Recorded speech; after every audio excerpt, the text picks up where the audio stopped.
Before arriving in Beijing on Wednesday, Trump used an address to the National Assembly in Seoul, South Korea, to deliver a stern message to China, North Korea's biggest trade partner. Trump urged responsible nations to unite and stop supporting North Korea. "You cannot support, you cannot supply, you cannot accept," he said, calling on every nation, including China and Russia, to fully implement recent UN Security Council resolutions on North Korea.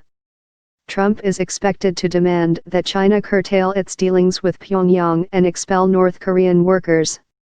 Trump has praised China for taking some steps against Pyongyang but urged them to do more, as administration officials believe the border between China and North Korea remains a trade corridor. "I want to just say that President Xi, where we will be tomorrow, China, has been very helpful. We'll find out how helpful soon," Trump said Tuesday night in Seoul. "But he really has been very, very helpful. So China is out trying very hard to solve the problem with North Korea." White House officials point to the Trump-Xi summit in Florida this spring, an event partly defined by Trump telling his Chinese counterpart about the missile strike he ordered on Syria while the two men dined on chocolate cake.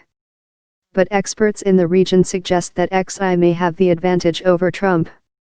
"Trump keeps portraying his relationship with Xi as great pals, but that's wildly naive," said Mike Chinoy, an expert on East Asia policy at the Institute at the University of Southern California. "The Chinese have figured out how to play Trump, flatter him.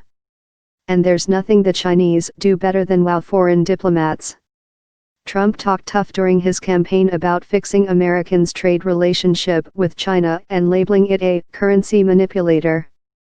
But he has signaled that he would take it easy on Beijing if it will help with the nuclear threat from North Korea. "Trump has mortgaged the whole relationship to get the Chinese on board with the North Korea plan," Chinoy said. "He is now coming at it from a position of weakness." White House officials have said that if Trump were to chide Xi about human rights or democratic reforms, he would likely do it privately.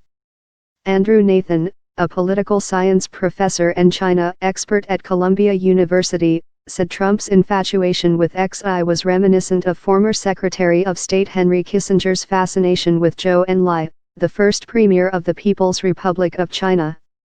For Trump, Xi is wish fulfillment. "I wish I could be as powerful as that guy," Nathan said. One uncertainty for Trump, whether he will be able to use Twitter in China, which has banned the social media platform.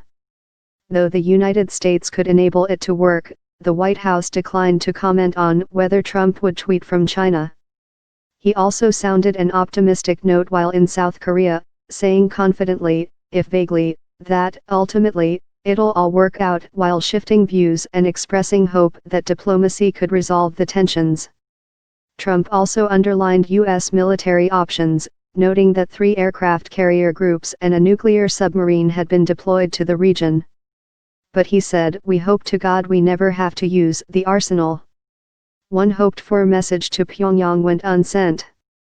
Though the White House had previously indicated that Trump would not visit the heavily fortified demilitarized zone separating North and South Korea, plans had been in the works for him to make an unannounced visit Wednesday morning.